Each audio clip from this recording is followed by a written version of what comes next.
आदित्य ठाकरेंची प्रतिमा स्वच्छ आहे, पूर्ण प्रकरण कोर्टात आहे। आदित्य ठाकरेंनी सुद्धा कोर्टात अपील केले। ज्या गोष्टी घडल्या त्या घडल्या, त्याला रीतसर कोर्टातून उत्तर दिलं जाईल।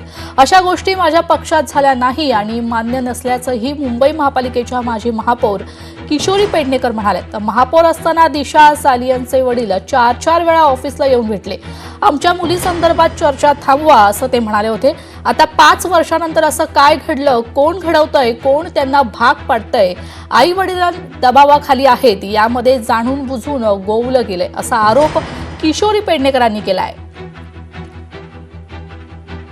त्यांनी स्वतःहून आम्हाला येऊन सांगितलं होतं की आम्ही दुःखी आहोत, आम्हाला हा त्रास नको आहे, आमच्या मुलीची बदनामी करतायत। आणि त्यावेळेला त्यांनी नावं घेऊन सांगितली होती, ती बदनामी थांबवा। तेव्हा मी सांगितलं बदनामी आम्ही थांबवू नाही शकत, म्हणजे त्यांना पण तुम्हाला यंत्रणा आहेत। मग त्यांनी सांगितलं आम्ही महिला आयोगाला पत्र दिलं आहे, आम्ही स्थानिक पोलीस स्टेशनकडे जा। आदित्य ठाकरे हे आज महाराष्ट्राला काय देशाला कळून चुकलं, एक चांगलं नेतृत्व स्वच्छ चारित्र्याचा आहे। त्यामुळे आदित्य स्वतः म्हणतायत की हे सगळे मला बदनाम करण्यासाठी आरोप आहेत। लोकशाही मराठी ऐका, पहा, जागरूक रहा।